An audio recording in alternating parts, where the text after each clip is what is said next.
சில நேரத்தில் உங்களோட வாழ்க்கையில் அற்பமாக தோன்றுகிற ஒரு காரியத்தை கூட கொண்டு தேவன் உங்களை பாதுகாக்க வல்லவர். நீங்கள் அதை குறித்து அசட்டை பண்ண வேண்டாம். ஒரு 2ஆம் உலக யுத்தத்திலே ஒரு போர் வீரர் தன்னுடைய புத்தகத்தில் எழுதியிருக்கிறார். அந்த போர் வீரர் எதிரி நாட்டு படைகளில் மாட்டிக்கொண்டு விட்டார்.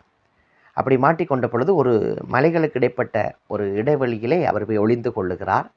இவர் ஒளிந்து கொண்டிருக்கிற பொழுது இவர் ஒளிந்த அந்த வாசல்லே ஒரு சிலந்தி தன்னுடைய வலையை பின்னி கட்டி கொண்டு இருக்கிறது. இப்போ இவர் எதை பார்க்கிறார்? சிலந்தி கட்டி கொண்டிருக்கிறது. இந்த நேரத்தில் இவர் அசட்டையாக எண்ணுகிறார்.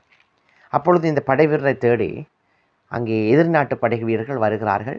அப்பொழுது இவர் ஒளிந்திருக்கிற அந்த வாசலுக்குள்ளே போக யோசிக்கிறார்கள்.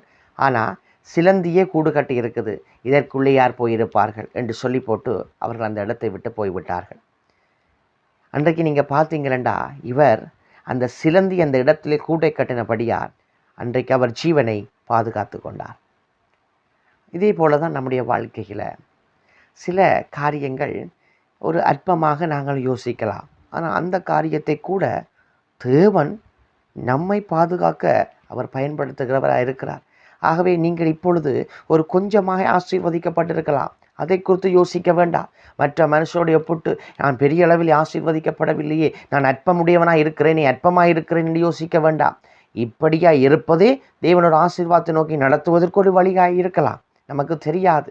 கோலியாத் அன்றைக்கு அவ்வளவு மகா பெரிய வீரனாய் நின்ற பொழுதும் தாவீது சிறிய கூழாங்கல்லை கொண்டு தான் போனார். உண்மைக்கு அந்த கூழாங்கல் என்பது ஒரு சிறிய அற்பமான காரியம். சும்மா கூழாங்கல் என்றால் ரோட்டிலே இருக்கிறதான ஒரு சாதாரணமான கல். ஆனால் அந்த கல் தான் அன்றைக்கு அந்த பெரிய கோலியாத்தை விழுத்தி அவனுடைய தலையை எடுப்பதற்கு அன்றைக்கு தாவீதுக்கு உதவியாக இருந்தது. ஆகவே நம்முடைய வாழ்க்கையில் நீங்கள் அற்பமான கூழாங்கலை தான் இருக்கின்றன என்று சோர்ந்து போக வேண்டாம். தேவன் அந்த கூழாங்கற்களை கொண்டு கூட உங்களை கொண்டு பெரிய காரியத்தை செய்ய வல்லவர். கர்த்தர் தாமே உங்களை நிறைவே ஆசீர்வதிப்பாராக. ஆமென்.